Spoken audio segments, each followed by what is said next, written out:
ॐ श्री विष्णवे नमः। ध्यानम्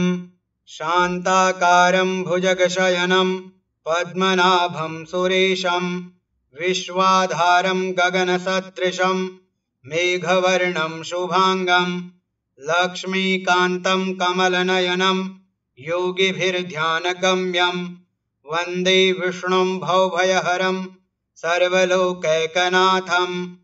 ॐ श्री परमात्मने नमः।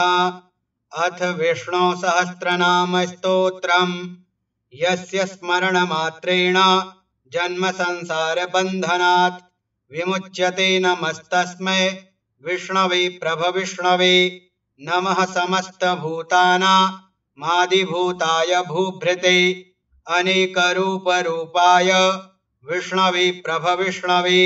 वैशम्पायन उवाच श्रुत्वा धर्मान् शेषेण पावनानि च सर्वशः युधिष्ठिरः शान्तनवं पुनरेवाभ्यभाषत। युधिष्ठिर उवाच किमेकं दैवतं लोके किं वाप्येकं परायणं स्तुवन्तः कं कमर्चन्तः प्राप्नुयुर्मानवाः शुभं। को धर्मः सर्वधर्माणां भवतः परमो मतः किं जपन्मुच्यते जन्तुर्जन्म संसार बन्धनात्। भीष्म उवाच जगत्प्रभुं देवदेव मनन्तं पुरुषोत्तमं स्तुवन्नाम सहस्रेण पुरुषः सततोत्थितः तमेव चार्चयन् नित्यं भक्त्या पुरुषमव्ययं ध्यायन् स्तुवन्नमस्यंश्च यजमानस्तमेव च। अनादिनिधनं विष्णुं सर्वलोकमहेश्वरं लोकाध्यक्षं स्तुवन्नित्यं सर्वदुःखादिगो भवेत्। ब्रह्मण्यं सर्वधर्मज्ञं लोकानां कीर्तिवर्धनं लोकनाथं महद्भूतं सर्वभूतभवोद्भवम्। एष मे सर्वधर्माणां धर्मोऽधिकतमो मतः यद्भक्त्या पुण्डरीकाक्षं स्तवैरर्चेन्नरः सदा। परमं यो महत्तेजः परमं यो महत्तपः परमं यो महद्ब्रह्म परमं यः परायणं पवित्राणां पवित्रं यो मङ्गलानां च मङ्गलं दैवतं देवतानां च भूतानां यो व्ययः पिता यतः सर्वाणि भूतानि भवन्त्यादियुगागमे यस्मिंश्च प्रलयं यान्ति पुनरेव युगक्षये। तस्य लोकप्रधानस्य जगन्नाथस्य भूपते विष्णोर्नाम सहस्रं मे शृणु पापभयापहम्। यानि नामानि गौणानि विख्यातानि महात्मनः ऋषिभिः परिगीतानि तानि वक्ष्यामि भूतये। ॐ विश्वं विष्णुर्वषट्कारो भूतभव्यभवत्प्रभुः भूतकृद्भूतभृद्भावो भूतात्मा भूतभावनः भूतात्मा परमात्मा च मुक्तानां परमा गतिः अव्ययः पुरुषः साक्षी क्षेत्रज्ञोऽक्षर एव च। योगो योगविदां नेता प्रधानपुरुषेश्वरः नारसिंहवपुः श्रीमान् केशवः पुरुषोत्तमः सर्वः शर्वः शिवस्थाणुर्भूतादिर्निधिरव्ययः सम्भवो भावनो भर्ता प्रभवः प्रभुरीश्वरः स्वयंभूः शम्भुरादित्यः पुष्कराक्षो महास्वनः अनादिनिधनो धाता विधाता धातुरुत्तमः अप्रमेयो हृषीकेशः पद्मनाभोऽमरप्रभुः विश्वकर्मा मनुस्त्वष्टा स्थविष्ठः स्थविरो ध्रुवः अग्राह्यः शाश्वतः कृष्णो लोहिताक्षः प्रतर्दनः प्रभूतस्त्रीककुब्धामा पवित्रं मङ्गलं परम् ईशानः प्राणदः प्राणो ज्येष्ठः श्रेष्ठः प्रजापतिः हिरण्यगर्भो भूगर्भो माधवो मधुसूदनः ईश्वरो विक्रमी धन्वी मेधावी विक्रमः क्रमः अनुत्तमो दुराधर्षः कृतज्ञः कृतिरात्मवान् सुरेशः शरणं शर्मा विश्वरेताः प्रजाभवः अह संवत्सरो व्यालः प्रत्ययः सर्वदर्शनः अजः सर्वेश्वरः सिद्धः सिद्धिः सर्वादिरच्युतः वृषाकपिरमेयात्मा सर्वयोगविनिःसृतः वसुर्वसुमनाः सत्यः समात्मा संमितः समः अमोघः पुण्डरीकाक्षो वृषकर्मा वृषाकृतिः रुद्रो बहुशिरा बभ्रुर्विश्वयोनिः शुचिस्रवाः अमृतः शाश्वतः स्थाणुर्वरारोहो महातपाः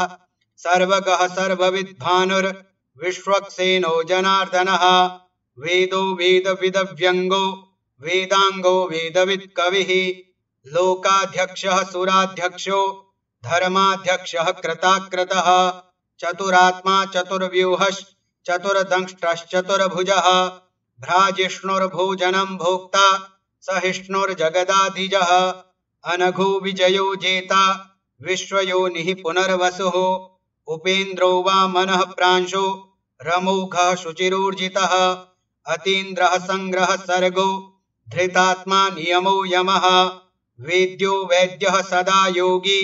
वीरः माधवो मधुः अतीन्द्रियो महामायो महोत्साहो महाबलः महाबुद्धिर्महावीर्यो महाशक्तिर्महाद्युतिः अनिर्देश्य वपुः श्रीमान् मेयात्मा महादृधृक् महेश्वासो महीभर्ता श्रीनिवासः सतां गतिः अनिरुद्धः सुरानन्दो गोविन्दो गोविदां पतिः मरीचिर्दमनो हंसः सुपर्णो भुजगोत्तमः हिरण्यनाभः सुतपाः पद्मनाभः प्रजापतिः अमृत्युः सर्वदृक्सिंहः सन्धाता सन्धिमानस्थिरः अजो दुर्मर्षणः शास्ता विश्रुतात्मा सुरारिः गुरुर्गुरुतमो धाम सत्यः सत्यपराक्रमः निमिषो निमिषहस्त्रग्वी वाचस्पतिरुदारथिः अग्रणिर्ग्रामणिः श्रीमान् न्यायो नेता समीरणः सहस्रमूर्धा विश्वात्मा सहस्राक्षः सहस्रपात् आवर्तनो निवृत्तात्मा संवृतः संप्रमर्दनः अह संवर्तको वहनी रनिलो धरणीधरः सुप्रसादः प्रसन्नात्मा विश्वधृक् विश्वभुग्विभुः सत्कर्ता सत्कृतः साधुर्जहन्नुर्नारायणो नरः असंख्येयो प्रमेयात्मा विशिष्टः शिष्टकृच्छुचिः सिद्धार्थः सिद्धसंकल्पः सिद्धिदः सिद्धिसाधनः वृषा हि वृषभो विष्णुर्वृषपर्वा वृषोदरः वर्धनो वर्धमानश्च विविक्तः श्रुतिसागरः सुभुजो दुर्धरो वाग्मी महीन्द्रो वसुदो वसुः नैकरूपो बृहद्रूपः शिपिविष्टः प्रकाशनः ओजस्तेजोद्युतिधरः प्रकाशात्मा प्रतापनः ऋद्धः स्पष्टाक्षरो मन्त्रश्चन्द्रांशुर्भास्करद्युतिः अमृतांशुद्भवो भानुः शशबिन्दुः सुरेश्वरः औषधं जगतः सेतुः सत्यधर्मपराक्रमः भूतभव्यभवन्नाथः पवनः पावनो नलः कामः कामकृत्कान्तः कामः कामप्रदः प्रभुः युगादिकृद्युगावर्तो नैकमायो महाशनः अदृश्यो व्यक्तरूपश्च सहस्रजिदनन्दजित् इष्टो विशिष्टः शिष्टेष्टः शिखण्डी नहुषो वृषः क्रोधः क्रोधकृत्कर्ता विश्वबाहुरमहीधरः अच्युतः प्रथितः प्राणः प्राणदो वासवानुजः अपां निधिरधिष्ठानमप्रमत्तः प्रतिष्ठितः स्कन्दः स्कन्दधरो धुर्यो वरदो वायुवाहनः वासुदेवो बृहद्भानो रादिदेवः पुरन्दरः अशोकस्तारणस्तारः शूरः शौरिर्जनेश्वरः अनुकूलः शतावर्तः पद्मी पद्मनिभीक्षणः पद्मनाभोरविन्दाक्षः पद्मगर्भः शरीरभित् महर्धिर्ऋद्धो वृद्धात्मा महाक्षो गरुडध्वजः अतुलः शरभो भीमः समयज्ञो हविर्हरिः सर्वलक्षणलक्षण्यो लक्ष्मीवान् समितिञ्जयः विक्षरो रोहितो मार्गो हेतुर्दामोदरः सः महीधरो महाभागो वेगवान् मिताशनः उद्भवः शोभणो देवः श्रीगर्भः परमेश्वरः करणं कारणं कर्ता विकर्ता गहनो गुहा व्यवसायो व्यवस्थानः संस्थानः स्थानदो ध्रुवः परर्धिः परमस्पष्टः तुष्टः पुष्टः शुभेक्षणः रामो विरामो विरजो मार्गो नेयो नयो नयः वीरः शक्तिमतां श्रेष्ठो धर्मो धर्मविदुत्तमः वैकुण्ठः पुरुषः प्राणः प्राणदः प्रणवः पृथुः हिरण्यगर्भः शत्रुघ्नो व्याप्तो वायुरधोक्षजः ऋतुः सुदर्शनः कालः परमेष्ठी परिग्रहः उग्रः संवत्सरो दक्षो विश्रामो विश्वदक्षिणः विस्तारः स्थावरस्थाणुः प्रमाणं बीजमव्ययम् अर्थोऽनर्थो महाकोशो महाभोगो महाधनः अनिर्विण्णः स्थविष्टो भूर्धर्मयूपो महामखः नक्षत्रनेमिर्नक्षत्रे शमः श्यामः समीहनः यज्ञ इज्यो महेज्यश्च क्रतुः सत्रं सतां गतिः सर्वदर्शी विमुक्तात्मा सर्वज्ञो ज्ञानमुत्तमम् सुब्रतः सुमुखः सूक्ष्मः सुघोषः सुखदः सुहृत् मनोहरो जितक्रोधो वीरबाहुरविदारणः स्वापनः स्ववशो व्यापी नैकात्मा नैककर्मकृत् वत्सरो वत्सलो वत्सी रत्नगर्भो धनेश्वरः धर्मगुप्धर्मकृद्धर्मी सदसत्क्षरमक्षरम् अविज्ञाता सहस्रांशुर्विधाता कृतलक्षणः गभस्तिनेमिः सत्त्वस्थः सिंहो भूतमहेश्वरः आदिदेवो महादेवो देवेशो देवभृद्गुरुः उत्तरो गोपतिर्गोप्ता ज्ञानगम्यः पुरातनः शरीरभूतभृद्भोक्ता कपीन्द्रो भूरि दक्षिणः सोमपोमृतपः सोमः पुरुजित्पुरुषोत्तमः विनयो जयः सत्यसन्धो दाशार्हः सात्वतां पतिः जीवो विनयिता साक्षी मुकुन्दो मितविक्रमः अम्भोनिधिरनन्तात्मा महोदधिशयोऽन्तकः अजो महार्हः स्वाभाव्यो जितामित्रः प्रमोदनः आनन्दो नन्दनो नन्दः सत्यधर्मा त्रिविक्रमः महर्षिः कपिलाचार्यः कृतज्ञो मेदिनीपतिः त्रिपदस्त्रिदशाध्यक्षो महाशृङ्गः कृतान्तकृत् महावराहो गोविन्दः सुषेणः कनकाङ्गदी गुह्यो गभीरो गहनो गुप्तश्चक्रगदाधरः वेदाः स्वाङ्गोजितः कृष्णो दृढः शङ्कर्षणोच्युतः वरुणो वारुणो वृक्षः पुष्कराक्षो महामनाः भगवान् भगहानन्दे वनमाली हलायुधः आदित्यो ज्योतिरादित्यः सहिष्णुर्गतिसत्तमः सुधन्वाखण्डपरशुर दारुणो द्रविणप्रदः दिविस्पृक् सर्वदृग्व्यासो वाचस्पतिरयो निजः त्रिसामासामगः साम निर्वाणं भेषजं भिषक् सन्न्यासकृच्छमः शान्तो निष्ठा शान्तिः परायणम् शुभाङ्गः शान्तिदः स्रष्टा कुमुदः कुवलेशयः गोहितो गोपतिर्गोप्ता वृषभाक्षो वृषप्रियः अनिवर्ते निवृत्तात्मा संक्षेप्ता क्षेमकृच्छिवः श्रीवत्सवक्षाः श्रीवासः श्रीपतिः श्रीमताम्बरः श्रीदः श्रीशः श्रीनिवासः श्रीनिधिः श्रीविभावनः श्रीधरः श्रीकरः श्रेयः श्रीमान् लोकत्रयाश्रयः स्वक्षः स्वङ्गः शतानन्दो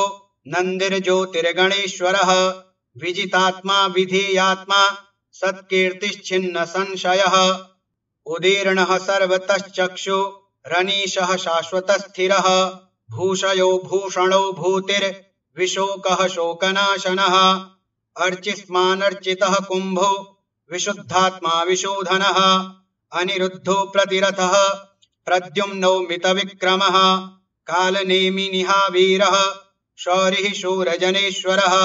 त्रिलोकात्मा त्रिलोकेशः केशवः केशिहा हरिः कामदेवः कामपालः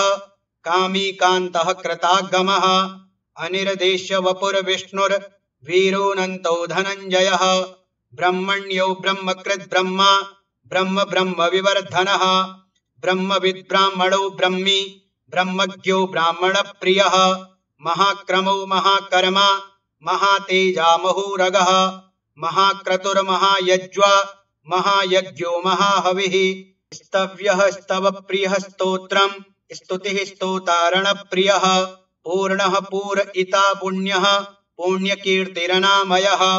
मनोजवस्तीर्थकरो वसुरेता वसुप्रदः वसुप्रदो वासुदेवो वसुर्वसुमना हविः सद्गतिः सत्कृतिः सत्ता सद्भूतिः सत्परायणः शूरसेनो यदुश्रेष्ठः सन्निवासः सुयामुनः भूतावासो वासुदेवः सर्वासु निलयो नलः दर्पः दर्पदो दृप्तो दुर्धरोऽथा पराजितः विश्वमूर्तिर्महामूर्तिर्दीप्तमूर्तिरमूर्तिमान् अनेकमूर्तिरव्यक्तः शतमूर्तिः शताननः एको नैकः सवः कः किं यत्तत्पदमनुत्तमम् लोकबन्धुर्लोकनाथो माधवो भक्तवत्सलः सुवर्णवर्णो हेमाङ्गो वराङ्गश्चन्दनाङ्गदी वीरः विषमः शून्यो घृताशीरचलश्चलः अमानी मानदो मान्यो लोकस्वामी त्रिलोकधृक् सुमेधा मेधजो धन्यः सत्यमेधाधराधरः तेजो वृषोद्युतिधरः सर्वशस्त्रभृताम्बरः प्रग्रहो निग्रहो व्यग्रो नैकशृङ्गो गदाग्रजः चतुर्मूर्तिश्चतुर्बाहुश्चतुर्व्यूहश्चतुर्गतिः चतुरात्मा चतुर्भावश्चतुर्वेदविदेकपात् समावर्तो निवृत्तात्मा दुर्जयो दुरतिक्रमः दुर्लभो दुर्गमो दुर्गो दुरावासो दुरारिः शुभाङ्गो लोकसारङ्गः सुतन्तुस्तन्तुवर्धनः इन्द्रकर्मा महाकर्मा कृतकर्मा कृतागमः उद्भवः सुन्दरः सुन्दो रत्ननाभः सुलोचनः अर्को वाजसनः शृङ्गे जयन्तः सर्वविजयी सुवर्णबिन्दुरक्षोभ्यः सर्ववागीश्वरेश्वरः महाह्रदो महागर्तो महाभूतो महानिधिः कुमुदः कुन्दरः कुन्दः पर्जन्यः पावनो नीलः अमृताशोऽमृतवपुः सर्वज्ञः सर्वतोमुखः सुलभः सुव्रतः सिद्धः शत्रुजिच्छत्रुतापनः न्यग्रोधोदुम्बरोऽश्वत्थश्चाणूरान्ध्रनिषूदनः सहस्रार्चिः सप्तजिह्वः सप्तैधाः सप्तवाहनः अमूर्तिरनघोचिन्त्यो भयकृद्भयनाशनः अणुर्बृहत्कृशः स्थूलो गुणभृन्निर्गुणो महान् अधृतः स्वधृतः स्वास्यः प्राग्वंशो वंशवर्धनः भारभृत्कथितो योगी योगीशः सर्वकामदः आश्रमः श्रमणः श्यामः सुपर्णो वायुवाहनः धनुर्धरो धनुर्वेदो दण्डो दमयितादमः अपराजितः सर्वसहो नियन्ता नियमो यमः सत्त्ववान् सात्विकः सत्यः सत्यधर्मपरायणः अभिप्रायः प्रियार्होर्ह प्रियकृत्प्रीतिवर्धनः विहाय सगतिर्ज्योतिः सुरुचिरहुतभुग्विभुः रविर्विरोचनः सूर्यः सविता रविलोचनः अनन्तो हुतभुग्भोक्ता सुखदो नैकजोग्रयः अनिर्विण्णः सदा मर्षि लोकाधिष्ठानमद्भुतः सनातनतमः कपिलः कपिरप्ययः स्वस्तिदः स्वस्तिकृत् स्वस्ति स्वस्तिभुक् स्वस्ति दक्षिणः अरौद्रः कुण्डली चक्रे विक्रम्योर्जितशासनः शब्दातिगः शब्दसः शिशिरः सर्वरीकरः अक्रूरः पेशलो दक्षो दक्षिणः शमिनाम्बरः विद्वत्तमो वीतभयः पुण्यश्रवणकीर्तनः उत्तारणो दुष्कृतिः पुण्यो दुःस्वप्ननाशनः वीरः रक्षणः सन्तो जीवनः पर्यवस्थितः अनन्तरूपोऽनन्तश्रीर्जितमञ्जुरभयापः चतुरस्रो गभीरात्मा विदिशो व्यादिशो दिशः अनादिर्भूर्भुवो लक्ष्मीः सुवीरो रुचिराङ्गदः जननो जनजन्मादिर्भीमो भीमपराक्रमः आधारनिलयो धाता पुष्पहासः प्रजागरः ऊर्ध्वगः सत्पथाचारः प्राणदः प्रणवः पणः प्रमाणं प्राणनिलयः प्राणभृत् प्राणजीवनः तत्त्वं तत्त्वविदेकात्मा जन्म मृत्युजरातिगः भूर्भुवः स्वस्तरुस्तारः सविता प्रपितामहः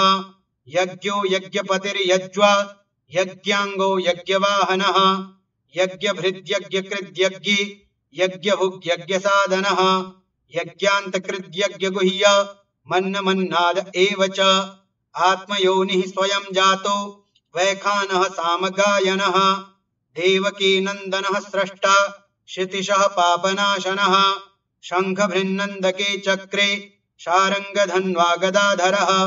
रथाङ्गपाणिरक्षोभ्यः सर्वप्रहरणायुधः ॐ नमः इतीदं कीर्तनीयस्य केशवस्य महात्मनः नाम्नां सहस्रं दिव्यानामशेषेण प्रकीर्तितं य इदं शृणुयान् नित्यं यश्चापि परिकीर्तयेत् नाशुभं प्राप्नुयात् किञ्चित् सोमुत्रेह च मानवः वेदान्तगो ब्राह्मणः स्यात् क्षत्रियो विजयी भवेत् धर्मार्थी प्राप्नुयात् धर्म मर्थार्थी चार्थमाप्नुयात् कामान् वाप्नुयात् कामी प्रजार्थी प्राप्नुयात् प्रजां भक्तिमान्यः सदोत्थाय शुचिस्तद्गतमानसः सहस्रं वासुदेवस्य नाम्नामेतत् प्रकीर्तयेत् यशः प्राप्नोति विपुलं ज्ञाति प्राधान्यमेव च अचलां श्रियमाप्नोति श्रेयः प्राप्नोत्यनुत्तमं न भयं क्वचिदाप्नोति वीर्यं तेजश्च विन्दति भवत्यरोगो द्युतिमान् बलरूपगुणान्वितः रोगार्तो मुच्यते रोगाद् बद्धो मुच्येत बन्धनात् भयान्मुच्येत भीतस्तो मुच्येतापन्न आपदः दुर्गाण्यतितरत्याशो पुरुषः पुरुषोत्तमं स्तुवन्नाम सहस्रेण नित्यं भक्तिसमन्वितः वासुदेवाश्रयो मर्त्यो वासुदेवपरायणः सर्वपापविशुद्धात्मा याति ब्रह्म सनातनं न वासुदेवभक्तानामशुभं विद्यते क्वचित् जन्म मृत्युजरा व्याधि भयं नैवोपजायते इमं स्तवमधीयानः श्रद्धा भक्तिसमन्वितः युज्येतात्मसुखक्षान्ते श्रीधृतिस्मृतिकीर्तिभिः न क्रोधो न च मात्सर्यं न लोभो नाशुभा मतिः भवन्ति कृतपुण्यानां भक्तानां पुरुषोत्तमे द्यौः सच्चन्द्रार्कनक्षत्र खं दिशो भूर्महोदधिः वासुदेवस्य वीर्येण विधृतानि महात्मनः ससुरासुरगन्धर्वं सयक्षोरगराक्षसं जगद्वशे वर्ततेदं कृष्णस्य सचराचरम् इन्द्रियाणि मनोबुद्धिः सत्त्वं तेजो बलं धृतिः वासुदेवात्मकान्याहो क्षेत्रं क्षेत्रज्ञ एव च सर्वागमानामाचारः प्रथमं परिकल्पते आचारप्रभवो धर्मो धर्मस्य प्रभुरच्युतः ऋषयः पितरो देवा महाभूतानि धातवः जङ्गमाजङ्गमं चेदं जगन्नारायणोद्भवम् योगो ज्ञानं तथा सांख्यं विद्याः शिल्पादिकर्म च वेदाः शास्त्राणि विज्ञानमेतत् सर्वं जनार्दनात् एको विष्णुर्महद्भूतं पृथक् भूतान्यनेकशः त्रीन् लोकान् व्याप्य भूतात्मा भुङ्क्ते विश्वभुग्व्ययः इमं स्तवं भगवतो विष्णोर्व्यासेन कीर्तितं पठेद्यच्छेत् पुरुषः श्रेयः प्राप्तुं सुखानि च विश्वेश्वरमजं देवं जगतः प्रभवाप्ययं भजन्ति ये पुष्कराक्षं न ते यान्ति पराभवम् ॐ तत्सदिति श्रीमहाभारते शतसाहस्र्यां संहितायां वैयासिक्यामानुशासनिके पर्वणि भीष्मयुधिष्ठिर संवादे श्रीविष्णोर्दिव्यसहस्रनामस्तोत्रम् श्रीविष्णोर्पणमस्तु। हरि ओम तत्सत्। हरि ओम तत्सत्। हरि ओम तत्सत्। ओम श्री विष्णवे नमः।